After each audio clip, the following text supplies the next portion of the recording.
కేంద్రం సహకారంతో రాష్ట్ర జౌళి రంగ సమస్యలు పరిష్కరిస్తామని అన్నారు మంత్రి కేటీఆర్. కేంద్ర టెక్స్టైల్స్ మంత్రి స్మృతి ఇరానీతో కేటీఆర్ భేటీ అయ్యారు. వరంగల్లో టెక్స్టైల్ పార్క్ ఏర్పాటుతో పాటు రాష్ట్ర ప్రభుత్వం తీసుకుంటున్న చర్యలపై చర్చించామని అన్నారు.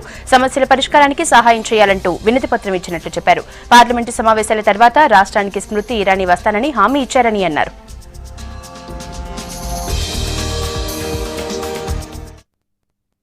తెలంగాణలోని చేనేత మరియు జౌళి కార్మికులు ఎదుర్కొంటున్న సమస్యలు, ఈ రంగానికి సంబంధించిన వాస్తవిక పరిస్థితులు వారి దృష్టికి తీసుకురావడం జరిగింది. ప్రధానంగా అందులో గౌరవ ముఖ్యమంత్రి గారు వరంగల్ పట్టణంలో ఏదైతే ఒక భారీ టెక్స్టైల్ పార్క్ ఏదైతే నెలకొల్పుతానని మాట ఇచ్చి ఉన్నారో, ప్రణాళిక రూపొందించున్నారో, దాని ప్రారంభోత్సవానికి గౌరవ ప్రధానమంత్రి గారిని ఆహ్వానించాము.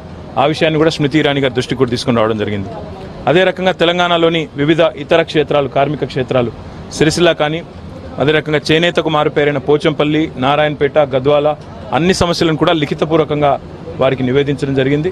త్వరలోనే నేను తెలంగాణకు వస్తాను. పార్లమెంట్ సమావేశాలు ముగిసిన తర్వాత క్షేత్రస్థాయి పర్యటనకు వచ్చి హైదరాబాద్లో కూడా ఒక సమావేశాన్ని ఏర్పాటు చేసి ఈ రంగంలోని సమస్యలను రాష్ట్రం, కేంద్రం కలిసి సమన్వయంతో ఏ రకంగా పరిష్కరించాలో మనం కలిసి ప్రయత్నం చేద్దామని వారు చెప్పారు. దాంతో పాటుగా గౌరవ ముఖ్యమంత్రి గారు ఏదైతే నిన్న ప్రధానమంత్రి గారిని కలిసినప్పుడు ఈ వరంగల్ టెక్స్టైల్ పార్క్ సంబంధించి లిఖితపూర్వకంగా ఇచ్చారో అది నాకు కూడా పంపండి, తద్వారా నేను కూడా వెంటనే దాన్ని ప్రాసెస్ చేసేదానికి అవకాశం ఉంటుందని చెప్పి కూడా వారు తెలియజేయడం జరిగింది.